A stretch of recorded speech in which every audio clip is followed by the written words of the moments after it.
One day in a small diner, a brother and sister, Joseph and Sydney, meet some time ago. They pulled off a robbery together, netting them $7 million, which the man has brought with him in a large bag. They briefly discuss their plan of action for the near future. Sydney needs the money to pay off debts and provide for her daughter, Steph. She wants to right her wrongs because she regrets not being there for her daughter, as she should have been. But first and foremost, the pair needs to hide in such a way that they can't be found. Joseph mentions he knows just the place, but at that moment, a police siren blares outside the window, and they both run off in the woods. They change clothes, throwing their old ones into a swamp. Joseph says that a friend of his has allowed them to hide out in her country house, a place long forgotten by everyone. Soon they reach a cornfield, and as they make their way through it, they hear gunshots. They approach the house cautiously to their surprise. There was a car parked in front, and three guys are amusing themselves by shooting bottles with rifles. Sydney calls out to the troublemakers, but her shotgun does scare them. However, when Joseph appears on the other side, the trio takes off. The brother suggests they hurry. They go inside the house, which appears to be empty. Joseph immediately notices a large clock. Then the siblings walk through the house, noting the mess and overall neglect. At that moment, they once again hear police sirens. Sydney suggests running, but Joseph points at a door leading to a pantry and announces it's exactly what they've been looking for. He then rushes to the clock on the first floor and starts turning its hands in a particular sequence. Sydney does the same with other clocks, and when they all start chiming, the pair steps into the pantry and closes the door behind them. Thunder rumbles and lightning flashes above the house. Just then, Joseph opens a small notebook and orders his sister to dial a certain number on the antique telephone inside the room, and to hang up right after she says the required words outside. They can hear the voices of police officers searching for it. Sydney dials the number and utters a few words,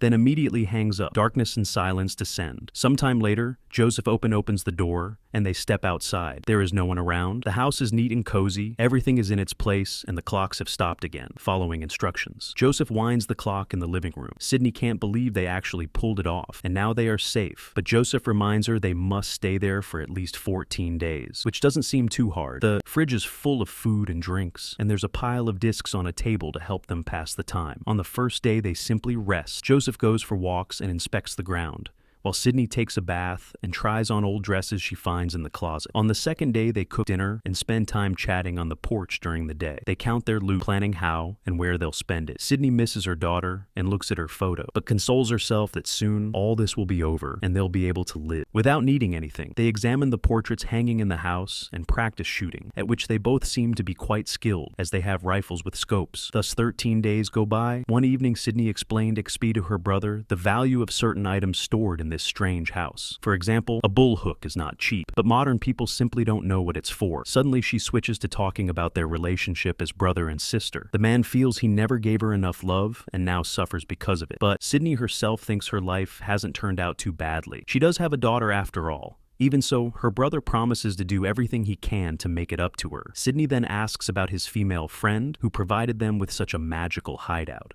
But Joseph can't explain who she is or how her house works. He admits that the woman only gave him her notebook out of pity. Suddenly, Sydney remembers their parents. She remembers their mother. Joseph remembers their father together. They recall how their mother used to play the piano. But Sydney's strongest memory is of the song she hears on a stereo system disc. Though she doesn't know its title, she hums the old tune and then suddenly asks Joseph to take her back to her daughter. Finally, the time comes when they can return home. Sydney tidies up while Joseph packs their bags and burns the remaining trash. But when they approach the pantry door, they find it boarded up on a plank. Words are carved directing them to an old mill. Nearby, Sydney has a breakdown and runs toward the mill. Her brother catches up and manages to calm her down. They begin examining the place and discover church pews in the basement. Soon their flashlight beam hits a decomposing body. Carved on a stand is a warning that they are stuck in a time loop, along with an invitation to sign beneath the message. If they understand and are willing to comply, Sydney refuses to do this and flees. She's desperate to escape the house, but not far off in the field, she suddenly feels ill. She vomits blood and realizes she cannot leave the perimeter that's holding them. Her brother pulls her back to safety. Sydney comes around but cannot believe what's happening. She falls into despair and cries, remembering her daughter. Her brother explains that the body at the mill is the very acquaintance who allowed him to hide out there. He recognized her by the clock that had been a family heirloom. The pair wonders if anyone could possibly find them here, but they covered their tracks so well that there was no hope of rescue. Joseph has no choice but to sign the warning, after which a safe appears before them in an instant, recalling the notebook. He opens it using the numbers written there inside is a tape recorder and a note saying he must say something and then close the door to establish a connection. Joseph does as instructed, and a minute later, when he plays back the recorder, he hears a stranger's voice. The stranger says they aren't supposed to be on the farm. He knows about the money, and Sydney offers to give him a share so they can leave, but the recorder goes silent. Joseph believes they're talking to someone in the future. Sydney repeats her brother's steps opening and closing the safe. The voice comes back saying it intends to erase all trace of their existence to protect the delicate balance of this place's powers. But Joseph realizes the strangers must want something from them, or else they would have destroyed them. A long time ago, the stranger explains that the only way for them to get out alive is to remain on the farm and kill a mysterious visitor who will arrive at some unknown point in the future. They must destroy his remains, and then these unknown people will help them return to their own time. Joseph and Sydney go back into the house. Sydney checks the closets and fridge. Once again, they are fully stocked with food and alcohol. She plans to stay in such a way that she can constantly monitor every approach to the house so they won't miss the visitor's arrival. Sydney is convinced that if they're stuck here, they are already finished, but she's still willing to try to break out. Joseph suggests setting up a watch schedule and taking shifts while Sydney pours out the alcohol. They stash the weapons they have around various hiding spots in the yard and in the mill, while Joseph stands guard. Sydney methodically searches the house, studying old portraits and photographs on the walls. Then they switch places with Sydney, surveying the grounds. Almost a year goes by. The brother and sister have every convenience. The refrigerator reliably provides them with food. They can keep themselves clean, and they live in comfort. Sydney continues examining old newspapers, magazines, and documents. She finds in the house. She watches vintage broadcasts and practices using the bullhook, and in the evening, she builds campfires. One day, she tells her brother she found a box of photographs at the mill, which helped her discover that the images in the foyer aren't of the farm's original owners. The history of this land, relocated here by unknown forces, covers events up until the Korean War of 1955. After that, there's no proof anyone lived here afterward. The naval officer in one of the pictures apparently died here around that same time, supposedly from falling down the stairs. She believes this was approximately when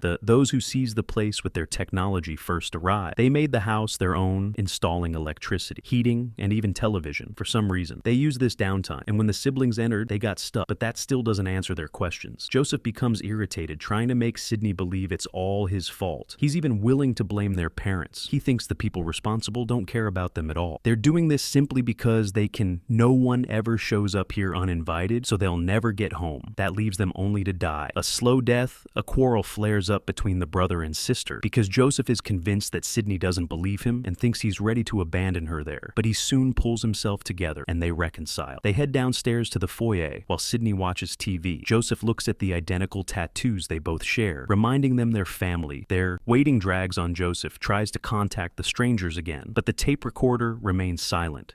He begs for any kind of sign as he's exhausted by the uncertainty. But the tape is blank one day. A mysterious visitor appears on the farm. He watches Sydney through binoculars, then walks toward the house and prepares to shoot her. But Joseph spots him and shouts to warn his sister. The bullet misses its mark, the hooded stranger, then opens fire on Joseph. But he also manages to duck back into the house and hide. They begin hunting the visitor, but can't find him. Yet Joseph circles around the house and tries to reach a stash of weapons hidden in the field. The stranger fires at him. Joseph heads back into the house, where the hooded man catches up with him. Later, Sydney hears music from the field and sees someone with a tape player from which their mother's song is playing. Joseph lies at his feet. Sydney goes out into the field. An argument ensues, and Sydney is wounded. She takes cover in the house, bandages herself, and discovers the closet is blocked once more in a rage. She tries to break down the door, but a warning appears on the board, telling her not to do that. At the same moment, a safe appears in the room. Meanwhile, Joseph, his legs bound, regains consciousness in a church. Sydney reopens the safe connection, insisting on leaving with her brother. The stranger's warned that if she breaks down the door, both will die. At that moment, the visitor notices Joseph trying to reach his pistol and strikes him. A stranger says they can't risk the visitor escaping. Sydney mentions her mother's music, but they insist the visitor is not her mother. Meanwhile, the visitor, who for some reason cannot speak, writes a note instructing Joseph to contact these strangers and assure them he and Sydney have fulfilled the requirement and killed the intruder. Sai is in the midst of being persuaded to disclose everything she knows about the visitor, after which they promise they will explain why they're so sure it isn't her mother. Then the connection abruptly cuts off in the church. The visitor makes Joseph confirm the intruder's death on the tape recorder. Joseph says the body is outside, that he's injured, and if the strangers can contact Sydney, the two of them will present the body. Sydney receives this information and sets out to rescue him. Meanwhile, the visitor, communicating in writing, tells Joseph that he's looking for the person who killed his family. Just then, Sidney makes some noise outside, and the visitor rushes out. A shootout begins, and this time the visitor flees. Joseph manages to grab his pistol and free himself. While Sidney chases the stranger into the house, they fight.